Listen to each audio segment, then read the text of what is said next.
चलिए, आप लोग को पर्सनल मेंटरिंग के तहत हम सुबह में आपको एक मैसेज किए थे, नहीं?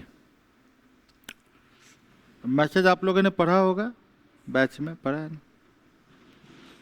उसमें हमने बोला था आपको कि please go through all the link shared above as they relate to views on news session that we covered स्टरडे।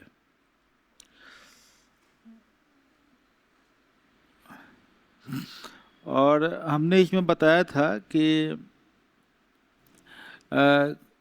Student unrest, नहीं, student unrest has recently been witnessed in different parts of the country, including Patna and Delhi।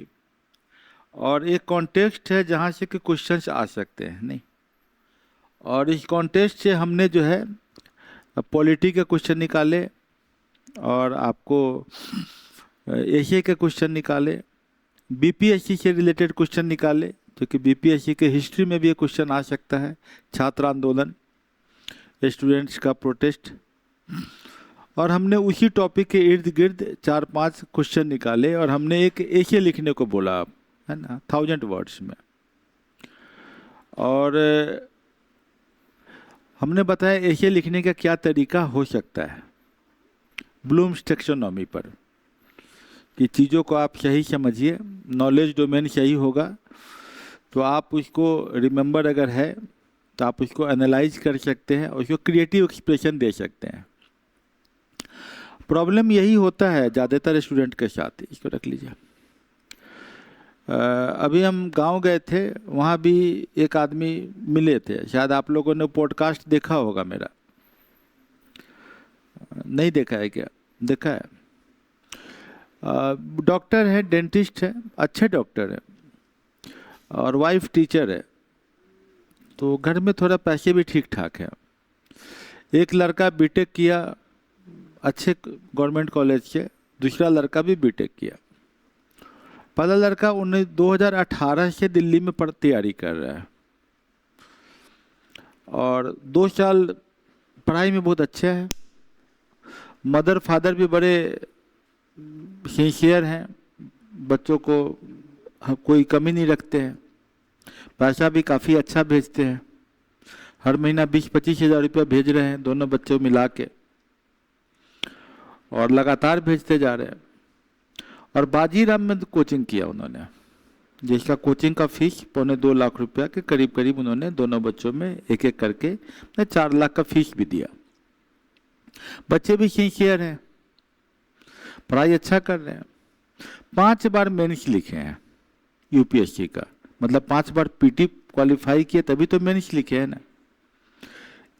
और हर 2 बार तो थोड़ा कम number आया, लेकिन 3 बार mains लिखने के बाद थोड़े थोड़े नंबर से इंटरव्यू नहीं दे पा रहे हैं। बड़ा बड़ा लड़का जिसका नाम समीर है, और बीपीएससी 2 बार इंटरव्यू दे चुका है। एक बार तो बिल्कुल नहीं हुआ, इस बार कट ऑफ मार्क्स पे ही उसका कट ऑफ रुक गया। 528 मार्क्स पे कट ऑफ है, अब 528 मार्क्स ही उसको आया। तो नियम यही होता है कि जिसका जीएस में ज़्यादा नंबर होगा उसको ले लिया जाता है। जब एक ही नंबर पर मान लिया कि लास्ट सीट है तो कुछ क्राइटेरिया मनाते हैं, तो उस आधार पे बेचारे का छट गया। तो मैंने उनके गार्जियन से यही पूछा कि ऐसा क्यों हो रहा है, आपको समझ में आ रहा है? बोला कि सर आप ये बात बहुत 2-3 साल पहले हमें बोले थे, लेकिन बच्चे नहीं समझ पा रहे हैं। तो बोले क्यों नहीं समझ पा रहे हैं? बोला कि सर उन लोगों को लगता है कि अपना शेड्यूल बना हुआ शेड्यूल हम काहे डिस्टर्ब करें। हम बोले फिर अगले साल यही होगा, या कहीं अच्छी किस्मत हो कुछ मिल भी जाएगा, छोटा मोटा कुछ हो जाएगा। जब तक इसको ब्रेक नहीं कीजिएगा तब तक वही कट ऑफ वाला चक्कर चलेगा। 1 नंबर से छूट गया, 2 नंबर से छूट गया। एक एग्जाम पीटी का लिखेंगे तो हो सकता है, जो हम टीचर की भी बात कर रहे हैं, दरोगा की भी हम बात कर रहे हैं, कि एक एग्जाम लिखेगा तो इसमें हो जाए कि मैंने पीटी क्वालिफाई कर लिया, और दूसरा साल मान लिया कि मेंस नहीं हुआ, दूसरा साल फिर पीटी लिखेगा, लेगा फेल कर गए,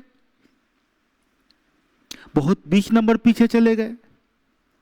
9 के बराबर हो गया। पहले साल तो बड़ा अच्छा पढ़ लिए थे, तो 2 महीना में हमको फायदा हो गया। शॉर्ट टर्म मेमोरी का गेम आप खेलिएगा। समझ रहे शॉर्ट टर्म मेमोरी क्या होता है? हाँ, रात भर पढ़े, कल की एग्जाम लिख दिए तो हो गया, नहीं लिख पढ़े तो ना हुआ। तो शॉर्ट टर्म मेमोरी का गेम खेलिएगा। मतलब आप आमिर खान नहीं, एक पिक्चर में, कौन सी पिक्चर में वो बना था, गजनी में, हाँ तो गजनी बन जाइएगा आप। पीटी का गेम खेलिए, पीटी पीटी करते रहिए।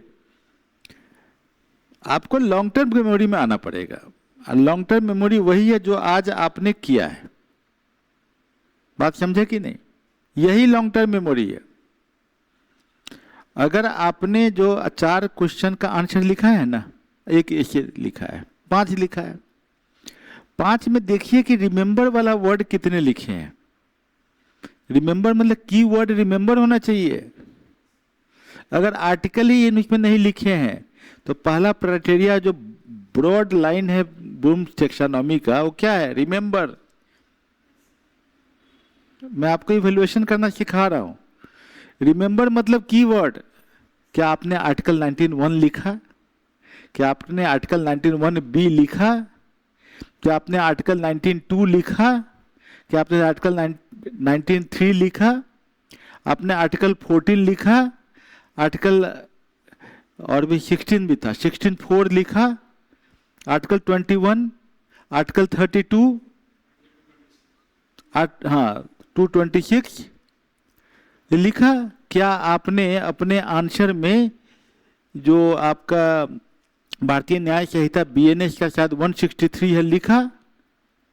नहीं लिखा है तो क्यों नंबर देंगे हम आपको? अगर ये आपने लिख के वो आंसर लिखा है तो इन सभी आर्टिकल के इर्द गिर्द क्वेश्चन आएगा तो लॉन्ग टर्म मेमोरी है। और आपका क्वेश्चन वो पीटी में सही होगा। आज पूछे तब भी सही होगा, अब 5 साल बाद पूछे तब भी सही होगा। बात समझे कि नहीं? क्योंकि आपने उस पर लिखा है। मेरी बात समझ में आ रही हो तो आप समझिए, तो हमें लगता है फिर दोबारा बोलने की जरूरत नहीं है। जब तक आप लॉन्ग आंसर टाइप क्वेश्चंस नहीं लिखेंगे, पीटी पीटी करते रहिए, कबड्डी कबड्डी कबड्डी कबड्डी, एक बार में सब पकड़ लेगा, बाहर चले जाइए, आउट। वही पीटी पीटी करते रहिएगा। समझ गए? 4 बार में लिखे हैं। ये सब कोचिंग इंस्टीट्यूट का टीचर वही लोग है। हर कोचिंग इंस्टीट्यूट का टीचर आईएएस लिखा है, लेकिन सब पीटी पीटी पीटी पीटी वाला है। और पीटी पीटी खिला रहा है सब लोग आप लोगों को। समझ रहे हैं ना? इसीलिए हम गंगा घाट पर एक लाइन बोलते हैं, सब कोचिंग इंस्टीट्यूट छोड़ दो, किसी कोचिंग इंस्टीट्यूट में मत जाना, क्योंकि सब तुम लोगों को बर्बाद कर देगा और लगातार बर्बाद करेगा। 1 साल नहीं, लगातार बर्बाद करेगा। तो हमने उनको कंसेप्ट समझाया है कि इंटीग्रेटेड लेयरिंग में एग्जाम आपकी तैयारी कीजिए। क्या तैयारी कीजिए? Integration. Integration is the key to success. आपको हम एक पेज दे रहे हैं हर दिन। इस पेज में 5 क्वेश्चन है, हर दिन 2 घंटा लिखिए और लिख के उसका इवैल्यूएशन कर लीजिए कि क्या आपने ब्लूम्स टैक्सोनॉमी के आधार पे आपने उसके आंसर को लिखने की कोशिश किया है कि नहीं। बात समझे कि नहीं? अब ब्लूम्स टैक्सोनॉमी बात करता है रिमेंबर, एनालाइज, अप्लाई, क्रिएट। तो आपने किया है कि नहीं किया है? अगर आपने किया है तो उस तरह के लेवल से आपने हर आंसर को ट्रीट कर लिया है। और सबसे बड़ा बेस है रिमेंबर, और दूसरा उसका है एग्जाम्पल। अप्लाई मतलब एग्जाम्पल। अगर उसके साथ एग्जाम्पल भी लिख दिया, अब वो लिखिए, आप जेपी का मूवमेंट लिख दीजिए, सर्बिया का एग्जाम्पल दे दीजिए, नेपाल बांग्लादेश का एग्जाम्पल दे दीजिए।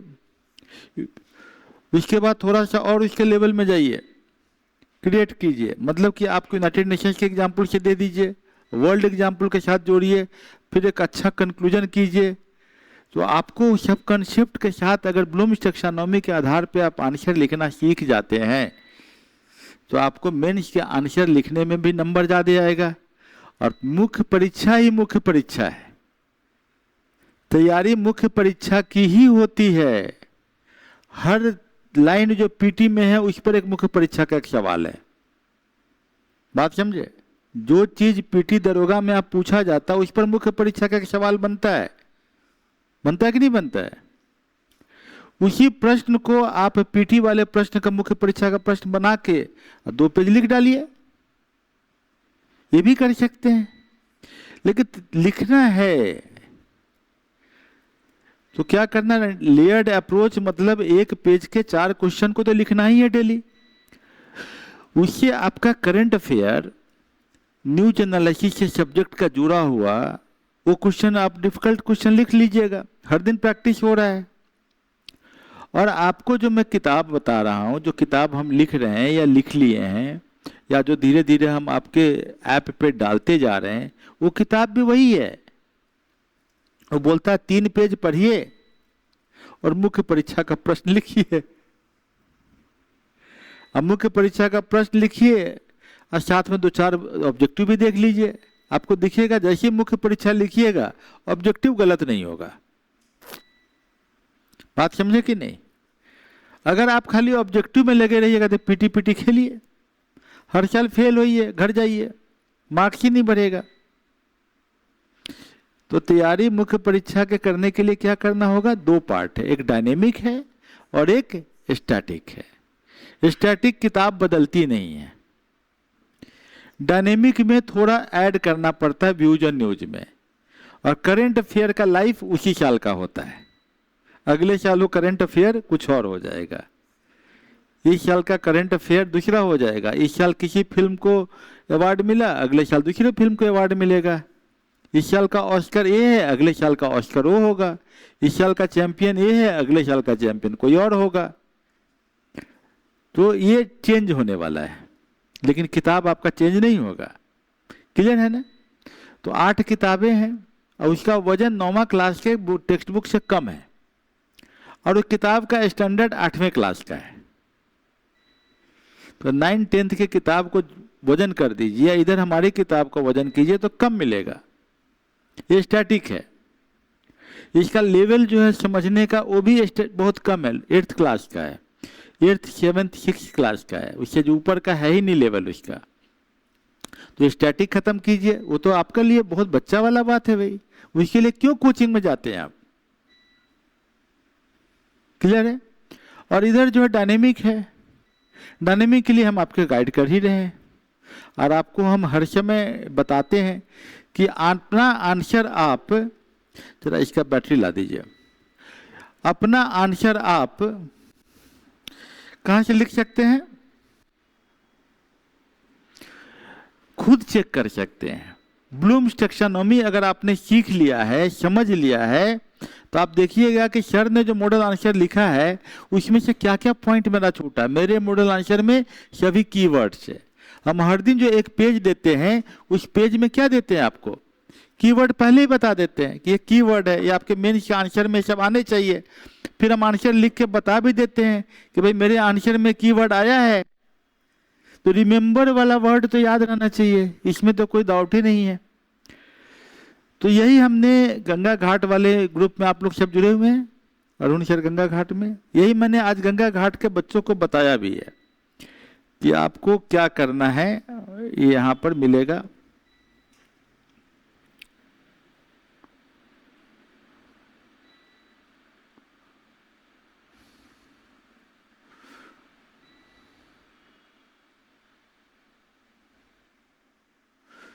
यहाँ पर आपको ऊपर में मैंने दिया है, पता नहीं क्यों नहीं आ रहा है।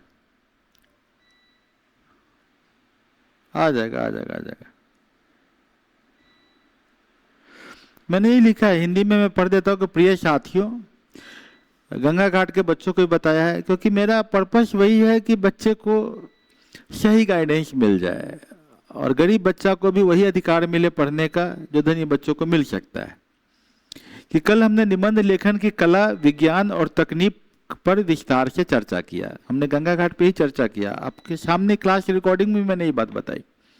हमने सच्चा कि समझा कि एक अच्छा निबंध केवल तथ्यों का संग्रह नहीं होता, सिर्फ आप तथ्य लिख के डाल देते हैं उससे भी नहीं काम बनेगा, बल्कि उसमें तर्क, संतुलित सोच और रचनात्मकता भी होनी चाहिए।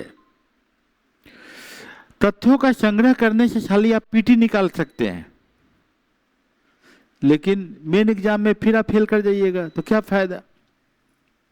हमने सीखा कि अच्छे निबंध की शुरुआत दावे से होती है कि भाई जो बोल रहा है उसका दावा क्या है, फिर हम उसका काउंटर क्लेम लिखते हैं और अंत में संतुलित निष्कर्ष देते हैं। लेकिन ये जो है ब्लूम्स टैक्सोनॉमी के आधार पे हमने एक निबंध लिखने का आपको पढ़ाया कि असहमति लोकतंत्र का सुरक्षा वाल्व है। लेकिन आज हम बात करेंगे कि यूपीएससी और बीपीएससी जैसे परीक्षा की तैयारी कैसे की जाए। हर प्रतियोगी परीक्षा के दो महत्वपूर्ण भाग होते हैं, स्टैटिक और डायनेमिक। और जो मैंने अभी आपको बताया है वही किया है। हमने क्या लिखा है कि हमारी मेंटरशिप की सबसे सरल रणनीति है। क्या रणनीति है? पहला कि आप ईमानदार रहिए, आप बेईमान मत बनिए, है ना, कि हर दिन पढ़िए, हर दिन लिखिए और हर दिन टेस्ट दीजिए, तो आप पे अप्लाई होता है। बाकी स्टूडेंट तो मनमर्जी है, गंगा घाट की सीढ़ी पे मन होगा तो बैठेंगे या समोसा खाने का मन होगा तो ना बैठेंगे, क्योंकि पिताजी तो दे ही रहे हैं पैसा टाइम वेस्ट करने का। तो उनको ज़्यादा जितना दिन रह लेंगे उतना गांव की गर्मी से बचेंगे। पटना में फैन की हवा मिल जाती है, थोड़ा चकल्लस भी दिखने को मिल जाता है, थोड़ा दोस्ती भी अच्छी हो जाती है ना। तो थोड़ा बहुत तरह के रिलेशनशिप में चले जाते हैं। तो ये सब कहाँ मिलेगा गांव में, तो पिटाई खा जाएंगे उसके इन सब चक्रों में। तो वो जो है अपना नहीं आएंगे। लेकिन जो हमारे कंपल्सिव बच्चे हैं, कंपल्सिव जिन पे मेरा जोर है, तो उनको तो मैं यही बोलूँगा कि आपको हर दिन ईमानदारी से टेस्ट लिखना है और टेस्ट लिख के अपना इवेल्युएशन करना है, क्योंकि आप टेस्ट लिखने के कारण पढ़ के आएंगे। दो तरह का टेस्ट हो सकता है और होगा भी, एक होगा डायनेमिक टेस्ट, एक होगा स्टैटिक टेस्ट। पढ़ाई हम यहाँ कराएं या ना कराएं, टेस्ट तो हम जरूर कराएंगे। मेरी बात समझे? क्योंकि पढ़ाई तो जो मैं यहाँ बोल रहा हूँ वही आप वहाँ भी सुनिएगा, ऐप में भी सुनिएगा, लेकिन टेस्ट आपको तो सामने में देना पड़ेगा। और यकीन मानिए कि 1 महीना में आपके अंदर में बहुत बड़ा परिवर्तन हो जाएगा और आपका माइंड जो है वो सही डायरेक्शन में चलने लगेगा और लोग आपको नोटिस करने लगेंगे कि इनका नॉलेज डोमेन अच्छा हो गया। जैसे आप लोग जो यहाँ पर स्टूडेंट हैं, आपका पॉलिटी खत्म हो गया है, अब हम व्यूज एंड न्यूज से रिलेट करता हुआ पॉलिटी का क्वेश्चन दे रहे हैं, तो समझ में आ रहा है कि नहीं आ रहा है? सही बात है, क्योंकि हम समाचार से जुड़ा हुआ पॉलिटी का क्वेश्चन दे रहे हैं। आज भी हम वही देंगे। और जब हम आज आपको एक क्वेश्चन देंगे तो आपको देखिएगा बड़ा आसानी से समझ में आएगा। अगर आप स्टैटिक के साथ हम व्यूज एंड न्यूज से जोड़ेंगे नहीं, या व्यूज एंड न्यूज को स्टैटिक से जब तक जोड़ेंगे नहीं, तब तक तैयारी मुकम्मल नहीं हो सकती है। दोनों जुड़ता है, और जब आप जोड़ के ऐसे टेस्ट देते जाइएगा, लगातार टेस्ट देते जाइएगा, 8-9 महीने में सिलेबस भी खत्म हो जाएगा और आपका एग्जाम भी 2 महीना में निकलेगा। क्यों निकलेगा? आप देखिए, फॉर्म भरिए और 2 महीना खाली मॉक टेस्ट पीटी का लगाएंगे, लेकिन ये 4 घंटा वाला एक्सरसाइज ये भी नहीं छोड़ेंगे, ये तो चलता रहेगा। पीटी का मॉक टेस्ट चलेगा, जो क्वेश्चन गलत हुआ मॉक टेस्ट में उसका मेंस का आंसर लिखवाएंगे। बात समझे कि नहीं? अगर मान लिया हड़प्पा का क्वेश्चन गलत हुआ कि काली बगान कहाँ है, कौन नदी के किनारे, आपका गलत हुआ, तो अब हम क्या करेंगे, काली बगान के बारे में 200 वर्ड लिखिए, मैप बनाइए, तब तो काली बगान 5 साल में कभी गलत नहीं होगा। अगर कुछ भी गलती हुआ तो हम उसी पर मेंस का क्वेश्चन एक बना देंगे 200 वर्ड का, तब तो चैप्टर क्लियर होगा कि नहीं होगा? और कैसे आप टेस्ट दीजिएगा? जब आप मॉक टेस्ट दीजिएगा तो क्या तरीका है, CDRX। अगर आप जो डी में है उस पर भी हम क्वेश्चन बना देंगे। R तो आप छोड़े ही हुए हो, X तो छोड़े ही हुए, तो R और X पे भी क्वेश्चन बना देंगे। तो कहने का अर्थ है इस तरीके से 2 महीना अगर तैयारी हो जाएगी तो इतना नंबर आएगा जो कट ऑफ मार्क्स से बहुत ऊपर रहेगा। अभी जो कट ऑफ मार्क्स 90 है 150 में, आपका मार्क्स 120 रहेगा। आपको सोचना ही नहीं है। तो यही बता रहे हैं। तो तरीका है, लेकिन तरीका का रास्ता मुख्य परीक्षा से है। क्लियर है ना? ठीक है, चलिए हम लोग आज के 4 टॉपिक को डिस्कस करते हैं। History and culture. आज का हिस्ट्री एंड कल्चर में मेरा थोड़ा फोकस जो है नॉर्थ ईस्ट पे है। किस पे है? North east. मतलब जो 8 स्टेट है, जो आसाम के बाउंड्री से सटा हुआ, उन पे है। ठीक। तो the integration of north east India, कि नॉर्थ ईस्ट इंडिया, उत्तर भारत का जो नॉर्थ ईस्ट इंडिया, आसाम से सटे हुए जो राज्य है, जो कि सिलीगुड़ी से आगे है, न्यू जलपाईगुड़ी से आगे है, वो भारत से जो जुड़ा हुआ है एक कॉम्प्लेक्स प्रोसेस है, बड़ा आसानी से नहीं जुड़ा।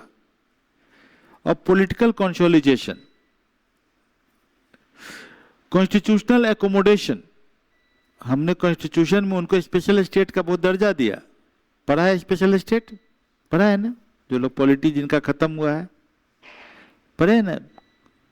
371H तक। Correct. And socio economic transformation, आर्थिक और सामाजिक रूप से जो ट्रांसफॉर्मेशन हुआ है। Discuss the historical evolution of this integration, historically समझाइए और एग्जामिन कीजिए कि क्या चैलेंज है, क्या अवसर मेरे पास है, क्या स्ट्रैटेजिक रिलेवेंस है इस रीजन का।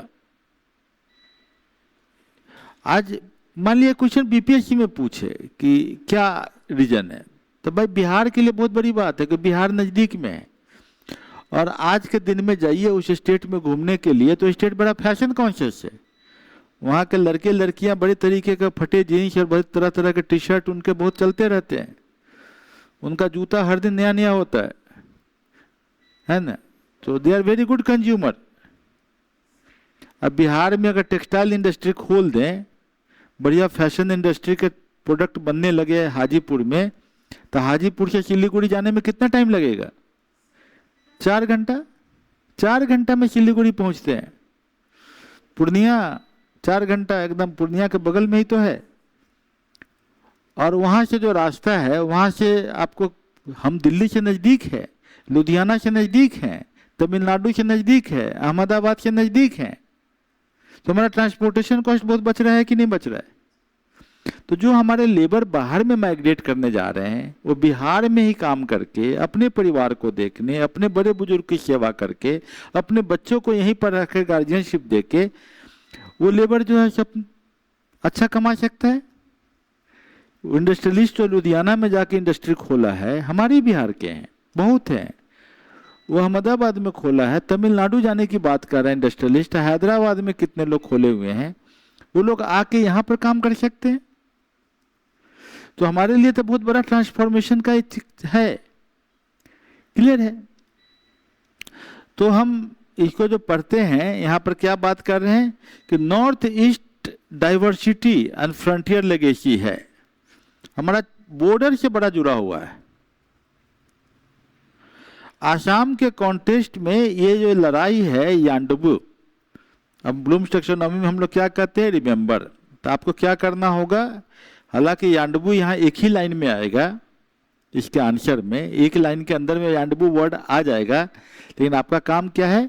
इसके ऊपर में 200 वर्ड का नोट अभी लिख लेना है, क्योंकि हमें क्या करना है? मॉडल आंसर को एक एक वर्ड समझना है। और आपके पास टेक्नोलॉजी है, आप यांडबू पर आप लिख सकते 200 पेज 200 वर्ड का नोट। कॉलोनियल आइसोलेशन, ये ब्रिटिश लोगों का भी कमांड वहाँ पर बहुत इफेक्टिव वे में बहुत जगह टाइम तक नहीं रहा, जब तक कि 1826 में आपको यांडबू जो है उसकी लड़ाई नहीं हुई। तो खाली आसाम में हुआ, लेकिन मणिपुर और त्रिपुरा तो प्रिंसली स्टेट बना रह गया। ये तो ब्रिटिश के पार्ट में था भी नहीं, मणिपुर और त्रिपुरा। मैप वर्क बनाना जरूरी है कि नहीं? तो आपका काम क्या है? मैप वर्क बनाइए। मैप वर्क बना के आप एक मैप बनाइए, तो आप देख लीजिए कौन सबसे छोटा, कौन सबसे बड़ा है कि नहीं। वो आपको देखना पड़ेगा, किससे कौन कितना बड़ा। क्लियर है ना? नागालैंड का स्टेट्यूट मिला 1963 में, और नॉर्थ ईस्टर्न का एरिया को रीऑर्गेनाइज किया 1971 में। और 71 में जब बना तब हमारा वो आर्टिकल में स्पेशल राइट्स वगैरह हम लोग देने लगे। सिक्किम तो 1975 में अंडर द एक्सेशन एक्ट के तहत हमको मिला, उन्होंने माना कि हम जाएंगे, उनको भी स्पेशल कंडीशन देना पड़ा। मिजोरम और अरुणाचल प्रदेश अलग स्टेट बना वहां से कट के 1987, पहले उसको क्या कहते थे? North eastern frontier agency. 6th schedule की बात कर रहे हैं, पॉलिटी में चैप्टर को फिर से रिवाइज करना पड़ेगा हमको। 6th शेड्यूल चैप्टर है ना पॉलिटी में, पढ़ाया हुआ एक अलग चैप्टर ही मैंने बनाया पूरा।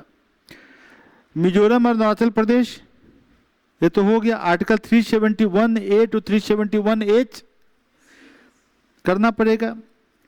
फेडरलिज्म है एसिमेट्रिकल है, मतलब कि वहां पर एक एमपी है लेकिन 30 एमएलए है। आपके यहाँ एक एमपी तो 6 एमएलए। लोकसभा के अंदर में 6-7 विधानसभा होता है, अंदर में नहीं होता, मतलब उस ज्योग्राफिकल एरिया में एक एमपी होता है तो 6 ही आपके एमएलए होते हैं। लेकिन यहाँ क्या हो रहा है? एमपी 1 और एमएलए 30 नहीं, कहीं कहीं 78 भी है यहाँ पर। वहाँ एमएलए को 18,000 वोट का कंस्टिट्यूएंसी होता है, यहाँ 18,000 वोट में तो मुखिया बनता है। 18,000 18,000। सिक्किम में पूरी जनसंख्या 6 लाख से 7 लाख के बीच में है, और शायद वहाँ 78 एमएलए है शायद।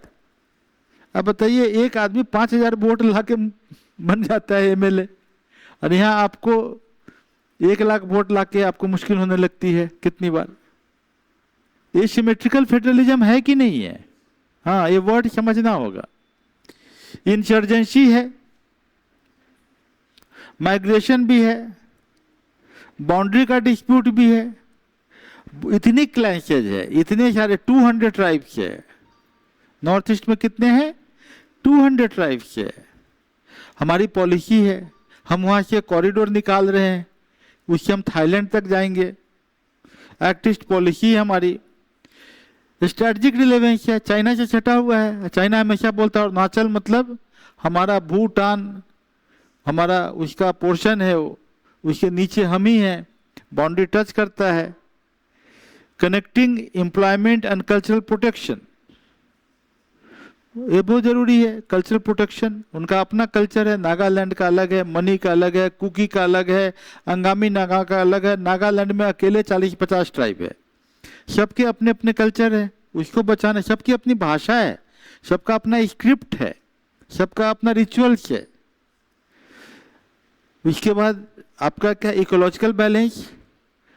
आसाम में या मेघालय में इतना फौना है, इतने ज़्यादा वहाँ पर बारिश होती है, वहाँ पर बहुत बड़ा रिच रिसोर्स है हमारा। कोऑपरेटिव फेडरलिज्म की बात कर रहे हैं। कंटिन्यूइंग इंटीग्रेशन, हमें हमेशा कोशिश करना पड़ता है कि भाई आपके साथ हम जुड़ के रहें।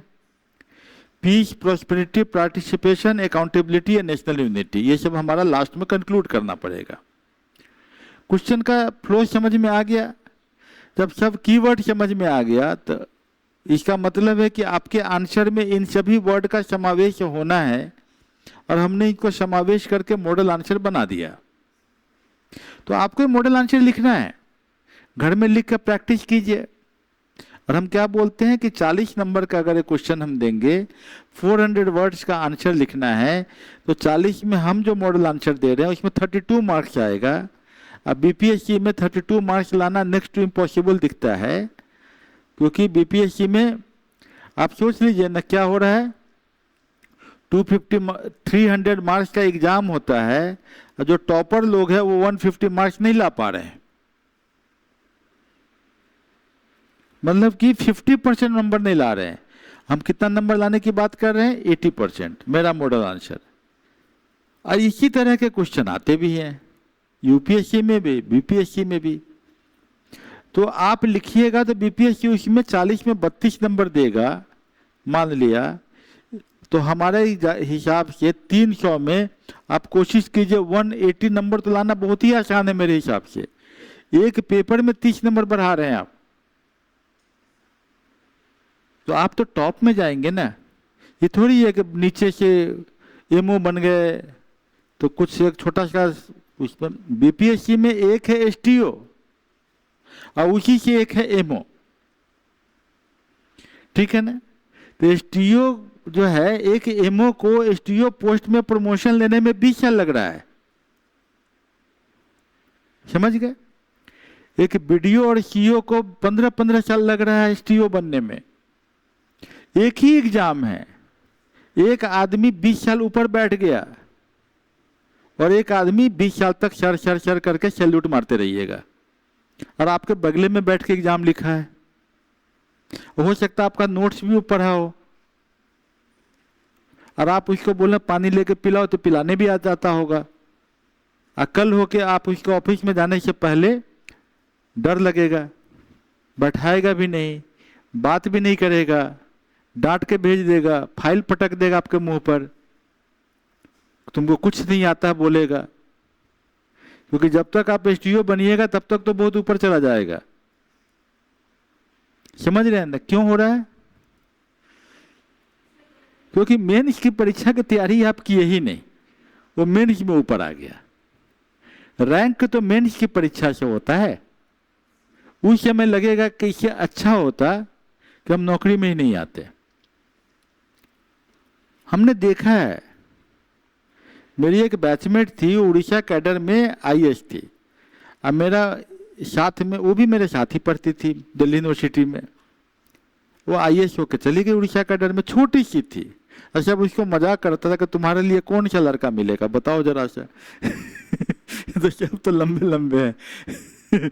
तुम्हारे लिए वो ठीक है, एक नॉर्थ ईस्ट में तुम्हारी शादी करा। मजाक करते थे हम लोग आपस में, तुम्हारे लिए खोजते हैं कोई लड़का तुम्हारी तरह गोरी और नॉर्थ ईस्ट वाला होना चाहिए। बेचारी ठीक यूपीएससी निकाल ली, आईएएस हो गई, चली गई वहां पर।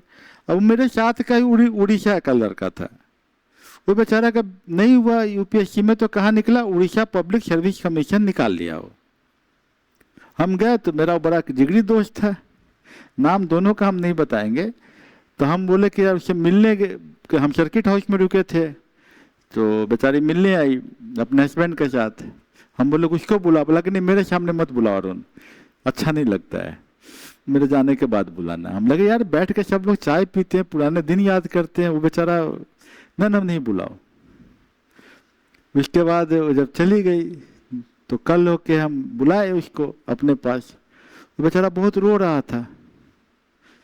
ये बहुत दिक्कत लगता है, बहुत परेशानी लगती है। हम किसी को बताते भी नहीं हैं कि हम लोग साथ में पढ़े हुए हैं, साथ में हैं। बात समझे? ये प्रॉब्लम्स है, इस सब का समाधान यही है, इसी जगह पर है।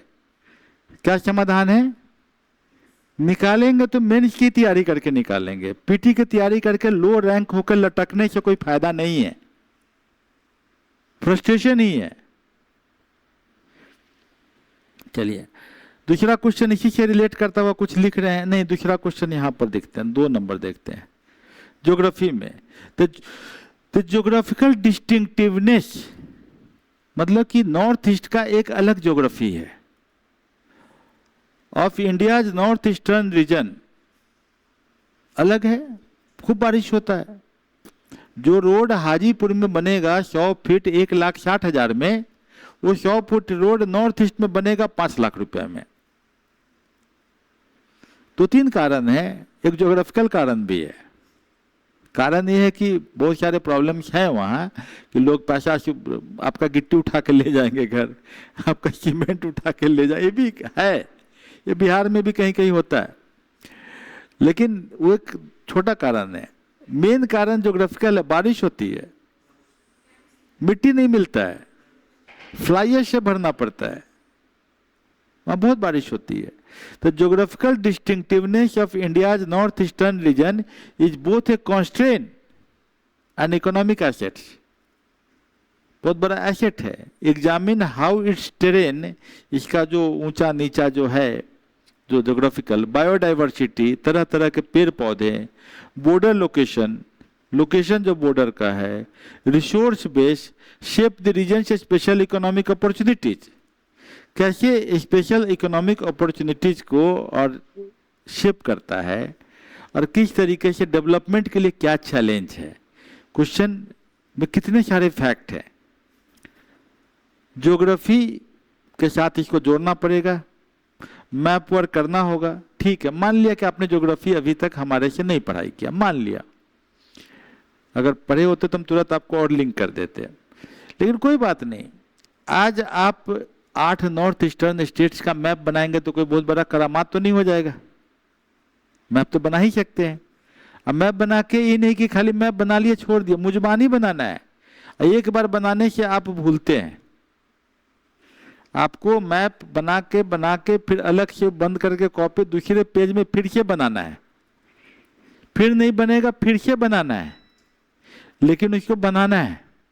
क्योंकि हमें क्या करना है, गजनी नहीं बनना है. नहीं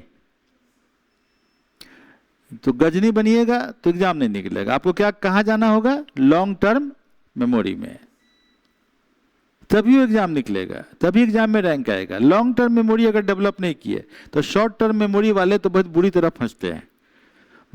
हम देखे हैं, एक बार बीपीएससी का 67वीं का एग्जाम कैंसिल हो गया. तो एक लड़की थी, बड़ी सिंसियर थी, वो पहली बार में करके आई थी. तो बोलता कि सर हमको 116 नंबर आ रहा है. हम बोले 116 मतलब तुम्हारा पीटी हो जाएगा, बहुत अच्छी बात है. देखिए उसका क्वेश्चन, हाँ एकदम आ रहा है. गई अपना फुआ के लड़की की शादी में खूब नाची उची फेसबुक पूरा भर गया. लौट के आई एग्जाम के पहले 15 दिन पहले, सर कुछ मॉक टेस्ट कर लेते हैं. हम बोले करो. तो पूरा कहानी दिखाई थी, ये खरीदा, यहाँ से ये खरीदा, वहाँ का वो घाघरा, तो वहाँ का ये वो सब अपना कहानी चल रहा था उसका. दूसरी लड़कियाँ भी उसमें मजे थोड़े ले रही होंगे. ठीक ही ठाक कर रही थी मॉक टेस्ट में, मतलब कि उतना अच्छा नहीं. बोले कि सर मेरा गड़बड़ हो गया, कुछ हमको उतना अच्छा नहीं आ रहा, उसका नंबर ज़्यादा आ रहा है. हम बोले कि हाँ थोड़ा तो टाइम तुम वेस्ट कर लियो, कोई दिक्कत नहीं. एग्जाम हुआ, उसका पीटी ही नहीं हुआ. 106 पे कटअप हुआ. क्योंकि कारण क्या है, लॉन्ग टर्म मेमोरी और शॉर्ट टर्म मेमोरी का गेम है. आप जाके नाच भी आइए, सब कुछ कराइए, अगर लॉन्ग टर्म पढ़े हैं तो लौट के आइएगा तो फिर वहीं रहेंगे. बात समझे कि नहीं. तो शॉर्ट टर्म मेमोरी वाले बहुत बुरी तरह फंसते हैं, ये याद रखिएगा. तो यहां पर क्या है, नॉर्थ ईस्टर्न स्टेट्स के 8 का मैप बनाइएगा और आपको सिलीगुड़ी कॉरिडोर को क्वांटिफाई कर लीजिएगा. वहां देखना होगा सिलीगुड़ी कॉरिडोर में कि चाइना से कहां बाउंड्री सटता है, सिक्किम कितना नजदीक रहता है, भूटान के बीच में कौन सा पास जाता है, कौन कौन पास इंपॉर्टेंट हो जाता है. सिक्किम का देखना होगा कि सिक्किम का अपर रीजन कितने डिस्ट्रिक्ट हैं. तो 4 डिस्ट्रिक्ट हैं. तो किस डिस्ट्रिक्ट में जो है कोई पॉपुलेशन भी नहीं है, कंचनजंगा का कहाँ एक्सप्लेंस है. फिर आपको international border with China, Bhutan, Myanmar, Bangladesh या नेपाल, ये पूरा बॉर्डर खींच के बनाना पड़ेगा, तब ना आप एक्सप्लेन कर पाइएगा कि क्या है. उसके बाद mountains, valley, forest, reverse, heavy rainfall, और भूकंप होने पर बहुत ज्यादा नुकसान की संभावना. चैलेंज तो है ही. ये सब कीवर्ड्स है. डिफिकल्ट कनेक्टिविटी, डिफिकल्ट है. अब सिक्किम में एक जगह से दूसरी जगह, कहाँ पहाड़ से देखिएगा तो यही तो नीचे में है, तो पैदल चले जाते हैं. तो बोला कि पैदल भी जाइएगा तो बड़ी अंदर अंदर करके जाना होगा, है ना. अब एक आदमी बोला कि आया होटल में मिलने, सिक्किम में गैंगटोक में हम थे, तो बोला कि मेरा वो वाला घर है सर, देखिए वो बड़ा सा घर नहीं, बहुत अच्छा पहाड़ पे वहाँ. बोले कि चलो यार यहीं चलते हैं. बोला कि सर 1.5 घंटा लगेगा. घर तो यही दिख रहा है, 1.5 घंटा। कनेक्टिविटी का प्रॉब्लम है, वैली होकर जाइए, है ना। लैंडस्लाइड भी वहाँ हो जाता है, लिखा भी यहाँ पर। ट्रांसपोर्ट कॉस्ट बहुत है। ब्रह्मपुत्रा फ्लड्स, आइलैंड ही साफ हो जाता है, पूरा का पूरा आइलैंड खत्म। ब्रह्मपुत्रा के अंदर में आइलैंड्स है, और वर्ल्ड का सबसे बड़ा आइलैंड है माजुली, सबसे बड़ा आइलैंड, रिवराइन आइलैंड। लैंडस्लाइड होता है, रास्ता ब्लॉक हो गया। बायोडाइवर्सिटी है, बैम्बू वहाँ का बहुत इंपॉर्टेंट है, बैम्बू का वर्क है ना, बैम्बू वर्क जो है बहुत इंपॉर्टेंट है वहाँ का। बैम्बू तो वहाँ कुछ भी ना करो तो बैम्बू हो जाएगा, और एक बैम्बू से दुनिया भर का काम हो जाता है। बैम्बू का ग्लास लोग इस्तेमाल करते हैं, बैम्बू का पूरा डेकोरेशन आइटम, सोफा बनेगा, सब कुछ बनेगा केन और बैम्बू से। वहाँ झाड़ू, फूल झाड़ू वाला, मेडिसिनल प्लांट, इको टूरिज्म, मतलब वहाँ उनके गांव में चले जाइए, खाली उनके घर में रह लीजिए, तो इतने तरह की चिड़िया की आवाज़ आएगी कि आप बाइनोकुलर लेकर चिड़िया खोजिएगा तो सब चिड़िया वहाँ मिल जाएगा। गजब का इको टूरिज्म है। Hydro power, tube oil, gas का वहाँ पर है। कोल, जंतिया हिल्स में, lime stone, horticulture, organic farming. Sikkim is organic state, Sikkim में कोई फर्टिलाइजर नहीं। इलायची, बड़ी इलायची, अदरक, ये सब बड़ी गजब का होता है वहाँ पर। आपको lime stone, horticulture, organic farming, act east trade gateway, जो हम बोले कि रोड जा रहा है, वो बनाना पड़ेगा रोड का मैप। आप इस मेंस का आंसर लिखने में आपको मैप वो बनाना पड़ेगा, तब जाके आपका लॉन्ग टर्म मेमोरी में जाएगा वो, नहीं तो फिर फंस जाइएगा। लॉन्ग टर्म मेमोरी में चीज़ों को नहीं पहुंचा कर रखिएगा तो फिर वही जो लड़की का जो कहानी हुआ था, फुआ के लड़की की शादी में नाचे तो बाद में सब गड़बड़ ही हो गया, और अभी गड़बड़ ही हो चुका उसका। बेचारी उसके बाद कभी मौका ही नहीं मिला, घर वाले अगले बार का मौका ही नहीं दिए। नहीं, टाइम हो गया, शादी उदी हो गई, अपना बहुत अच्छे से बच्चे उच्चे कहीं खिला रही होगी, है ना। उसको मैं बोलता तुम बीएड कर लेना, वो भी कर ली होती तो टीचर हो गई होती। तो दिक्कतें तो होती हैं, है ना। तो इसीलिए हमेशा मौका नहीं मिलता है। लॉन्ग टर्म मेमोरी में जितना भी डाल लीजिएगा वही आपको आगे एग्जाम निकलवाएगा। Border security, market access, ecological safeguard हमें करना होगा। टेरेस का कल्टीवेशन करते हो लोग, झूम कल्टीवेशन भी अभी होता है। तो रेजिलिएंट इंफ्रास्ट्रक्चर, कम्युनिटी पार्टिसिपेशन, सबको लेकर चलना होगा। एक ट्राइब दूसरे ट्राइब के लड़ते रहते हैं, एक की शादी का ढंग अलग है, दूसरे की शादी का ढंग अलग है। एक मैट्रिलिनियल है, मैट्रिलोकल है, दूसरा जो है पैट्रिलिनियल है, पैट्रिलोकल है। सबके कल्चर डिफरेंस बहुत है। सस्टेनेबल इंक्लूसिव डेवलपमेंट की बात करते हैं, सस्टेनेबिलिटी तो समझ ही रहे हैं। तो जब कभी इकोनॉमी का क्वेश्चन या ज्योग्राफी का क्वेश्चन करो तो इसके अंदर में एसटीजी लिखते चलो। 17 एसटीजी है, याद रहेगा। तो जैसे ही मान लिया कि लैंग्वेज में न पकड़ाया तो एसटीजी देख के टीचर बोला कि हाँ इसको तो सब पता है ना। इकोनॉमिक डेवलपमेंट में एसटीजी सुना है ना आपने, कहानी तो सुना है। लोकल वैल्यू एडिशन क्लियर है। इसके बाद चौथा क्वेश्चन के बाद तीसरा पे आ जाएंगे। डिस्पाइट सस्टेन्ड इकोनॉमिक ग्रोथ, हमारे देश का इकोनॉमिक ग्रोथ बढ़ रहा है। Poverty reduction in India remains a constrained by unemployment, गरीबी हमारे देश में एक बहुत बड़ी समस्या है क्योंकि बेरोजगारी भी उतनी ही है। अंडर एम्प्लॉयमेंट है एंड प्रीडोमिनेंट इनफॉर्मल वर्क है, लोग ऑर्गेनाइज सेक्टर में नहीं है, लोग अनऑर्गेनाइज्ड है, इनफॉर्मल वर्क में है। Examine the relationship between poverty and employment quality and suggest measures for generating productive, inclusive and sustainable livelihood। जैसे sustainable आएगा तो क्या आएगा उसमें, SDG। Very good. तो अब आप समझ गए हो कि लॉन्ग टर्म मेमोरी में कैसे डालना है चीज़ों को और कैसे लिखोगे। तो हर दिन जब मेंस का आंसर लिखो तो SDG कभी भूलोगे नहीं, भूलोगे। Economic growth and poverty reduction, growth क्या है, पोवर्टी रिडक्शन क्या है, इसका आंसर लिखोगे तो थोड़ा चार्ट ग्राफ का इस्तेमाल कर सकते हो। What is multi dimensional poverty, multi dimensional poverty का डिफिनीशंस को आपको थोड़ा बढ़ाना पड़ेगा। हमने बढ़ाया है, लेकिन जो मैं मॉडल आंसर लिख रहा हूँ वहाँ बहुत चीज़ों को बहुत ज़्यादा एक्सप्लेन नहीं कर पाते हैं, क्योंकि हमको 400 वर्ड में लिखना है। आपको वो वाला काम करना होगा। और जब इकोनॉमिक्स पढ़ाएंगे, वहाँ पॉवर्टी, अनएम्प्लॉयमेंट ये सब पढ़ाएंगे, उस टाइम में फिर से जोड़ लेना है, उस टाइम में फिर समझ में आ जाएगा। फिर आपका एम्प्लॉयमेंट ट्रांसमिशन चैनल, क्या एम्प्लॉयमेंट कैसे बढ़ता है।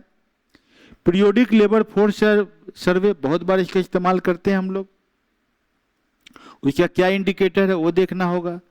वो है आंसर में लिखा हुआ, लेकिन इसको थोड़ा आपको डिटेलिंग करना होगा। Unemployment, under employment and discouraged workers,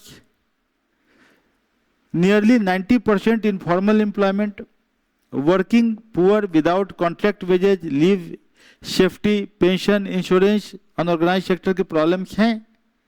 disguised agricultural unemployment, गांव में क्या है 2 महीना काम करेंगे और बाकी टाइम में ताश खेलेंगे और क्या करेंगे, कोई उपाय नहीं। महिलाएं वहाँ काम ज़्यादा करती हैं गांव में, क्योंकि वो एनिमल हस्बेंड्री, पशु का पालन ज़्यादातर महिलाएं ही करती हैं। क्या महिलाएं क्या कर रही हैं गांव में? जाइए, हम हमेशा पिछली बार भी मजाक में बोले थे कि हमारे गांव में आदमी कम है, बकरी ज़्यादा है।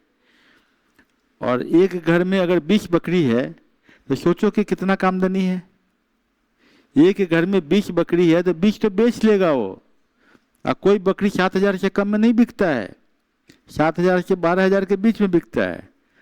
तो सीधा सीधा आमदनी कितना हो जा रहा है? अच्छा खासा हो जा रहा है कि नहीं? 50,000 का महीना कमा सकती है वो, है कि नहीं? दूध पालती हैं, उसको पर डे एक भैंस या एक गाय मिल जाए तो पर डे उसकी आमदनी हो जाती है करीब करीब 700-800 रुपया। तो महिलाएं बिहार की इकोनॉमी की रीढ़ है, ये याद रखना। पुरुष तो बाहर गया और यहाँ पर खेती में कुछ है नहीं उसके लिए। तो disguised agricultural unemployment, youth skill mismatch, youth है उसको स्किल ही नहीं है। आज हाजीपुर शहर में आप प्लम्बर खोजो, मिलेगा नहीं। एक फैन लेके घर में रख दो, मेरे घर में भी एक फैन पड़ा हुआ है यहाँ ऑफिस में, वो पिछला करीब करीब कितना दिनों से इलेक्ट्रिशियन खोजा ही जा रहा है नहीं मिलता है। बहुत सारी प्रॉब्लम्स हैं, मिसमैच है, वुमेन्स केयर, ये पूरा मिला के इतने कीवर्ड्स हैं, इसके आधार पे आंसर बना है। यही चीज आपको यहाँ पर हिंदी में मिल जाएगा जो मैंने पढ़ाया है। मैंने इंग्लिश का लिया, लेकिन कंसेप्ट तो मैं हिंदी बाइलिंगुअल ही बात करता हूँ। तो ये 4 क्वेश्चन होंगे। क्वेश्चन का आंसर लिख के बता दिया है ना, जो क्वेश्चन है सबका आंसर लिख के बता दिया। आंसर थोड़ा लिखा हूँ, लेकिन उसके साथ मैप ज़्यादा नहीं बनाया हूँ, है ना। मैप थोड़ा वर्क आपको करना पड़ेगा, ठीक है। उसके बाद नॉर्थ ईस्ट का भी दिया हुआ है, पूरा आंसर लिखा हुआ है, किस फ्लो चार्ट में लिखना है। क्योंकि मेरे आंसर्स में एक चीज श्योर है कि आपको 80% मार्क्स लाने की गारंटी है। क्लियर है ना? आपको कितना लाना है? 50 to 60%। इसी में इंडिया में टॉप कर जाते हो आप आज के टाइम में। लेकिन आपको इस लेवल से तैयारी करनी है, बात समझे कि नहीं? ये आपको यहाँ पर आर्टिकल 168, आर्टिकल 200, 201, आर्टिकल 163, 164 की ये सब आपको याद रखना पड़ेगा। आर्टिकल 142 सब याद रखना पड़ेगा, तब जाके आंसर सही बनेगा। अगर आप ये सब आर्टिकल नहीं लिखे पॉलिटी में तो नंबर नहीं मिलेगा। क्योंकि रिमेंबर पर इकोनॉमिक्स में भी यही बात है, हर डाटा दिया हुआ है कि मल्टी डायमेंशनल पॉवर्टी क्या है, कितना डिक्लाइन कर रहा है, एम्प्लॉयमेंट सिनारियो क्या है, वर्कर पॉपुलेशन रेशियो क्या है, ये सब डाटा यहाँ पर दिया हुआ है। ये सब डाटा को लिखना पड़ेगा, तब लॉन्ग टर्म मेमोरी में जाएगा। क्लियर है कि नहीं? तो ये जो है, अब हम आप आ रहे हैं, कुछ करंट अफेयर भी हम डेली पढ़ा रहे हैं। क्योंकि हो क्या रहा है कि करंट अफेयर कितना दिनों के लिए इसका यूज है? 1 साल। तो 1 साल के अंदर में कुछ गंगा घाट पे बैठने वाले बच्चे हैं या नॉर्मल बच्चे भी हैं जिनको सीजीएल उजीएल का एग्जाम भी लगा रहता है। तो मेरा क्या कहना है, एक साधे सब सधे, सब साधे सब जाए। तो एक तरीका है पढ़ने का, और सबसे स्टैंडर्ड तरीका इंडिया में अगर कुछ है तो यूपीएससी का सिविल सर्विस है, ग्रेजुएट लेवल एग्जाम का। अगर सिविल सर्विसेज की तैयारी ढंग से कर ली जाए तो बाकी हर एग्जाम 2 ही महीना दूर होता है। और तैयारी करने में कितना टाइम लगता है? 8 महीना। और उसके बाद किसी भी एग्जाम को निकालने में, चाहे टीचर का एग्जाम निकालिए, चाहे मल्टीटास्किंग स्टाफ का एग्जाम निकालिए, चपरासी वाला, रेलवे के जो पानी वानी पिलाता है, गैंगमैन उगमैन का जो एग्जाम निकालना निकाल लीजिए, चाहे आप कांस्टेबल निकालिए, कांस्टेबल में दौड़ जाइए, बहुत सारा निकलता रहता है, आईटीबीपी का, बीएसएफ का, पैरामिलिट्री का, बिहार पुलिस का, दिल्ली पुलिस का, कांस्टेबल निकलते ही रहता है। वो भी निकालने का मन, वो भी निकालिए, बड़ा अच्छा एग्जाम है, ऐसा नहीं है। कांस्टेबल का लाइफ खराब मत सोचिए, 1 साल कांस्टेबल रह के फिर बीपीएससी एसपी बन जाइएगा बाद में, मतलब 1 ही साल तैयारी फिर कीजिए कांस्टेबल में काम करते हुए। हम आज बता रहे थे, मेरी एक स्टूडेंट थी बीएसएफ की, 5 फीट 8 इंच हाइट था अब रिवॉल्वर पिस्टल उस्टल सब एकदम चलाने में माहिर थी, कार्बाइन उसके पास था, क्योंकि सब चलाई हुई थी, ट्रेनिंग मिला था उसको। वो 1 साल के बाद जो है वो आई कि हमको सर छुट्टी मिल गया है मैटरनिटी लीव वाला, नहीं कौन सी वाला मिला था, मैटरनिटी लीव नहीं, शादी नहीं हुई थी, कुछ मिला था उसको कि कुछ है हमारा डिसेबिलिटी लीव शायद, कि डिसेबल कुछ हुई थी, पैर में लिगामेंट फ्रैक्चर, और सर हमको एक एग्जाम ऑडिटर का लिखे, उसकी तैयारी हमको करवा दी। हम बोले यही फार्मूला है बेटा, इसी को पढ़ो। पढ़ लिया उसने, ऑडिटर बन गए बिहार में, कांस्टेबल रिजाइन की, ऑडिटर रहते हुए इस साल फिर एग्जाम लिखी, इस साल उसका बीपीएससी में हो गया। तो ऐसा कुछ नहीं है, आप छोटा नौकरी ज्वाइन करके भी आप चाहो, अगर इस पैटर्न अगर आपने 8 महीना इसको कंप्लीट किया है तो हर एग्जाम 2 ही महीना दूर होता है कि नहीं? फिर आपको छुट्टी मिल जाए, कर लीजिए। टीचर की नौकरी तो सबसे अच्छी है, अगर टीचर आप बन जाते हैं तो आपके पास टाइम है यूपीएससी लिखने का, बहुत आसानी से जॉब में पैसे भी आ रहे हैं, 60,000 70,000 50,000, और आप तैयारी कीजिए। तो हमने जो है करंट अफेयर डाला है आपको सीजीएल एग्जाम का, ताकि हर दिन जो है इसके बारे में बात करें। सेमीकॉन ये क्या है? यूनियन कैबिनेट ने अप्रूव किया Semicon 15 July with an outlay of 1,27,500 crore. Semicon मतलब सेमी कॉन माने कंडक्टर, इंडिया की इकोनॉमी का यह आधार है सेमीकंडक्टर। जो करंट अफेयर है इससे रिलेट करते हुए क्वेश्चन भी यूपीएससी में पूछे जा सकते हैं। तो लेकिन सेमीकंडक्टर का क्या है सीन, इसके बारे में थोड़ा सा लिख लेने से फायदा ही होगा। हम तो करंट अफेयर पर्सपेक्टिव से बता रहे हैं कि इसमें 1,27,500 करोड़ का आपका बजट, मतलब बिहार का बजट करीब 3.21 लाख है पूरे बिहार का। हम देश में 1.27 लाख करोड़ जो हम खर्च कर रहे हैं सेमीकंडक्टर पे। India semiconductor design manufacturing ecosystem long term policy support के लिए किया है। पहली बार जो स्कीम था वो भी अच्छा था, अभी हम लोगों ने सेमीकॉन पे काम किया है सेमीकंडक्टर इंडस्ट्री में। दुर्भाग्य की बात है कि ज़्यादातर काम कहाँ हुआ? गुजरात में, ठीक है ना, बिहार में भी हो सकता था, हाजीपुर में भी हो सकता था, लेकिन सरकार की अपनी मर्जी। Mobile phone manufacturing scheme, union cabinet approved mobile phone manufacturing scheme, अब बजट दिया है उसके ऊपर में 62,500 करोड़। आज के दिन में क्या हो रहा है, जो देखिए चाइनीज टेक्नोलॉजी या फिर नॉर्थ कोरिया, हाँ साउथ कोरिया या चाइनीज, यही आपको मोबाइल का सॉफ्टवेयर दिखता है। भारत में सेमीकंडक्टर जब आएगा तो मोबाइल का चिप भी बनना शुरू हो जाएगा, क्योंकि वही प्रॉब्लम है हमारे पास। तो ये वाले के लिए 62,500 करोड़ का स्कीम दिया गया है।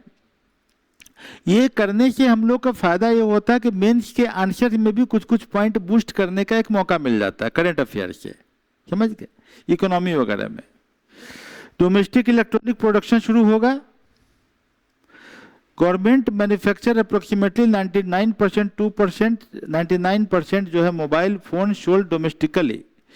तो India manufactures approximately, electronic sector है जनरेटेड 25 लाख जॉब्स, तो 25 लाख जॉब है, लेकिन हमारे देश में बेरोजगारों की संख्या ज़्यादा है, हमें तो ज़्यादा बढ़ाना होगा। आज तो देश में हर घर में मोबाइल है, तो हमारे तो ज़्यादातर विदेश से ना आके अगर हमारा मोबाइल अच्छा हो जाए तो एक बहुत बड़ी इकोनॉमी हो सकती है। तो ये आपको दूसरा है विजिट उड़ान। उड़े देश के आम नागरिक, उड़ान मतलब उड़े देश के आम नागरिक। प्राइम मिनिस्टर लॉन्च्ड विकसित उड़ान, और ये जो है आपको रीजनल एयर कनेक्टिविटी प्रोग्राम, हम बोले ना कि यहाँ पर बिहार में भी पूर्णिया में आ रहा है, दरभंगा तो हो ही गया है, यहाँ पर आपका रोहतास, कैमूर, गया, ये सब। अब क्या है कि इतना दूर के लिए भी आपको प्लेन मिल जाएगा, जाइए अपना उड़ के चले जाइए। तो ये यहाँ पर विकसित उड़ान के लिए इन्होंने जो शुरू किया है, तो कुछ एयरपोर्ट बनाया, जोधपुर में बनाया है इसको, पूरे देश के आम नागरिक। रीजनल एविएशन ये चला, जोधपुर एयरपोर्ट शुरू हुआ इस कॉन्टेक्स्ट में। इंडिया का जापान का एनुअल मीट हुआ है। प्राइम मिनिस्टर शेनाई तकाइची, ये सब एग्जाम में सीजल उजल में पूछ देता है कि जापान के प्राइम मिनिस्टर कौन विजिट किए, पूछ देता है। तो ये आपको इंडिया में आई थी, कोऑपरेशन इकोनॉमिक क्वाड के मेंबर है हम लोग, जापान है ना, पढ़े हम लोग जापान, और ये आपको आया था। प्रेसिडेंट द्रौपदी मुर्मू यूरोप चली गई। जो जो देश गई उसका मैप बना लीजिए, मालडोवा, मैकेडोनिया, रोमानिया, ठीक है, बनाना होगा। ब्लैक सी, कैस्पियन सी, ये सब का मैप बनाइए और इसमें आप देख लीजिए इसको। फर्स्ट इंडियन प्रेसिडेंट है जो मालडोवा में गई है, मैकेडोनिया में गई है, विजिट इन फील्ड अमेरिका करेगा। इनके कंट्री का नाम भी सीजीएल टाइप के एग्जाम में पूछ देता है, कंट्री का नाम और उसका कैपिटल मैचिंग में, तो देख लीजिएगा इसको। Traditional knowledge digital library agreement, तो council of scientific industrial research CSIR और IP ऑस्ट्रेलिया इन्होंने किया कि ट्रेडिशनल नॉलेज डिजिटल लाइब्रेरी बनाएंगे। और ये 3rd एनुअल ऑस्ट्रेलिया समिट में हुआ है। ऑस्ट्रेलिया एजुकेशन में बहुत अच्छा काम कर रहा है और वहाँ पर लाइब्रेरी का सेटअप डिजिटल बहुत सारे चलते हैं। वहाँ किताबें नहीं रहती है रैक में लगे, आप ऐसे बैठने का रहेगा, एक कंप्यूटर कियोस्क रहेगा, बच्चा जाता है अपना लाइब्रेरी उसमें से किताब में से खोज के निकालता है। एक लाइब्रेरियन रहता है, वो लाइब्रेरियन जो है बोलता है कि हमको एक किताब चाहिए तो उसका एक्सेस दे देता है ना। कुछ किताबें डाउनलोडेबल भी होती हैं, वो अपना डाउनलोड करके मेल में भेज भी सकता है, रिक्वेस्ट कर सकता है कि आपके घर पे मिल जाएगी किताबें। फिर वो उतना दिन के बाद उसका लैप्स भी हो जाता है, पढ़ने के बाद उसका तो जमा करने का ज़रूरत नहीं है, लेट फाइन लेने का ज़रूरत नहीं है। फिर उसकी फैसिलिटी बढ़ानी है तो थोड़ा और बढ़ा लेगा वो। जैसे मेरी किताबें हैं, सभी किताबें मान लें डिजिटल लाइब्रेरी की डिजिटल किताबें हैं, तो आप चाहो जैसे में ऐप में जाइए, आप रिक्वेस्ट कीजिए, किताब हम आपको दे सकते हैं। There can be money transaction of that. ये ऑस्ट्रेलिया की यूनिवर्सिटी का जान है, ये इसी तरीके से पढ़ाई होती है, ठीक है ना, डिजिटल लाइब्रेरी। और ट्रेडिशनल नॉलेज CSIR और इन्होंने शुरू किया है ये आपका। और फीफा वर्ल्ड कप, स्पेन ने अर्जेंटीना को हराया to win this one, 2nd title मिल गया। टूर्नामेंट कौन कौन होस्ट किया उसका नाम दिया हुआ है, winner Spain, runner Argentina, host a country. सब टीम कितनी टीम पार्टिसिपेट की, तो 48, 104 मैच लिख किए। ग्लासगो में कॉमनवेल्थ गेम्स की बात हो रही है। ग्लासगो आपको देखना होगा कहाँ पर है भाई, स्कॉटलैंड में है। 23rd कॉमनवेल्थ गेम्स ग्लासगो शुरू हुआ है। 125 एथलीट को इंडिया ने भेजा है। इसमें पैरामेडिकल ये जो है, the programme is smaller than previous edition while its 47 paramedal events constitute the largest para sports program। ये ग्लासगो का ये न्यूज आप देख लीजिए इसको। 135th Durand cup, Indian while Durand cup, ये इसमें for the first time paperless mobile ticketing system, मतलब कि आपको डूरंड कप का मैच देखने के लिए आपको टिकट खरीदने के लिए मोबाइल में ही आएगा। कलकत्ता में होगा, इसमें मोहन बागान और ईस्ट बंगाल के बीच में होगा, है ना। तो डूरंड कप का हो गया। और लास्ट न्यूज हम आज दे रहे हैं, transparency in Los Angeles 2028 Olympic selection. Los Angeles 2028 Olympic selection, तो इसमें national sports federation Los Angeles, इसमें ट्रांसपेरेंसी की बात कर रहा है। ये करंट इवेंट्स है। उसके नीचे में आपको जो हम ऊपर पढ़ाए हैं सेम हिंदी मीडियम वालों के लिए भी है ना, तो हिंदी मीडियम वाले भी यहाँ पर पूरा अपना देख सकते हैं, मॉडल आंसर लिख सकते हैं। तो अब इतना के बाद होगा क्या आपके लिए, व्यूज और न्यूज, ये तो आपका टेस्ट हो जाएगा, कल होगा। इन्हीं क्वेश्चंस को यहाँ क्या लिखना है, मुजबानी लिखना है। क्वेश्चंस को यहाँ क्या लिखना है, मुजबानी लिखना है। तो 4 क्वेश्चन आपको लिखने पड़ेंगे और इनमें से आपको ऑब्जेक्टिव टेस्ट आपका हो सकता है कि हम करंट अफेयर्स का ऑब्जेक्टिव टेस्ट भी ले लें।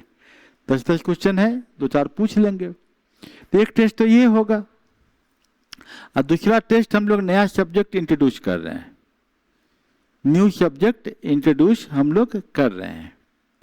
वो सब्जेक्ट कौन सा है, हिस्ट्री। तो हिस्ट्री का आपको 4 लेक्चर सुनना है। कितना सुनना है, कहाँ सुनना है, ऐप पे। कैसे सुनना है, आपके पास 100 रुपया है, हाँ, तो 100 रुपया से ऐप को आपको खरीदना पड़ेगा, पहला काम। और 100 रुपया और चाहिए आपके अपने लिए। वो क्यों, कान में ईयरफोन लगा के सुनना है, ठीक। 150 रुपीज़ में ईयरफोन आ जाता है, नहीं आ जाता है ना। ईयरफोन लगा के आपको 4 लेक्चर सुनना है और हाथ में क्या रहना चाहिए, पेन और कॉपी। लेक्चर को रोकना है, फिर नोट्स को भी देखना है। अब सुनते सुनते आप जो है नोट से लिखते चले जाइए, रोक रोक के लिखते जाइएगा। क्वेश्चंस देखिएगा बीच में आएगा, रोक दीजिएगा, देखिए इस क्वेश्चंस का मेंटल आंसर बनाने की कोशिश कीजिएगा। थोड़ा बहुत कीवर्ड लिखते चले जाइएगा, ठीक है। जब आपका लेक्चर सुनना समाप्त हो जाएगा तब आपको इसके नीचे में एक टेस्ट नोट्स मिलेगा, वही बुक मिलेगा। वो बुक को फिर पढ़ना है। अब बुक को 2-3 बार पढ़ना है। अब बुक में भी कुछ लॉन्ग आंसर क्वेश्चन होंगे, कुछ ऑब्जेक्टिव क्वेश्चन होंगे, उनको लिखना है। उसके नीचे टेस्ट पेपर होगा कि आपने जो पढ़ा है वो टेस्ट आपने करना है। फिर दूसरा का भी वही होगा, तीसरा का भी वही होगा। तो आप 4, हमें लगता है कि 4 आप पढ़ सकते हैं।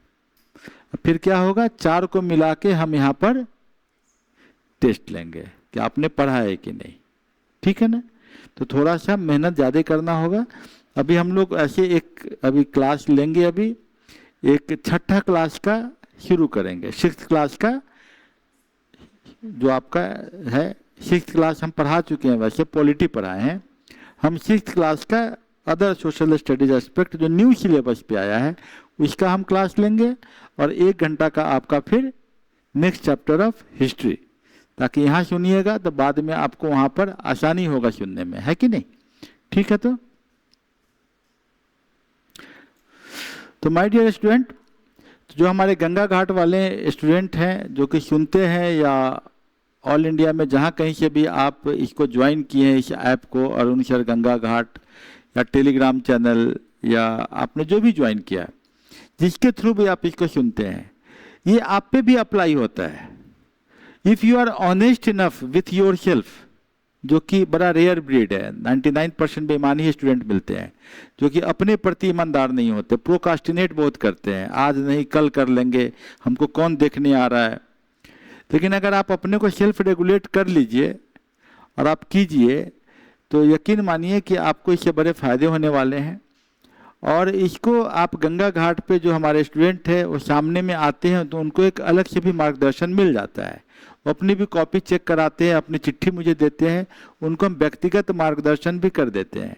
तो शाम को गंगा घाट पे हम प्रत्येक दिन मिल रहे हैं और बुधवार के दिन हमने एक ऑफ लिया है। और कभी बारिश होगी तो हो सकता है एक दिन मैं सीढ़ियों पे ना रहूं, एक आध दिन, जब भी ऐसा होगा नोटिस का इंतजार कीजिएगा। नोटिस आएगा आपको टेलीग्राम में, नोटिस मिलेगा आपको फेसबुक पर, नोटिस मिलेगा आपको इंस्टा पे। एक्टिवेट करके रखिए ताकि आपको नोटिस मिले कि कौन से टॉपिक पर हम चर्चा करने वाले हैं। और ऐप में आपको हर कुछ वहाँ उपलब्ध मिलेगा। और हम कोशिश कर रहे हैं कि आप जो मेंस का आंसर लिखते हैं इसका हम इंटीग्रेशन कर देंगे हम अपने ऐप से या अलग से, और ताकि आपकी कॉपी का इवेल्युएशन और कॉपी के ऊपर में मार्क्स और कॉपी के ऊपर में कमेंट भी आपको शॉर्टली हम प्रोवाइड करा देंगे। ठीक है, बहुत बहुत धन्यवाद।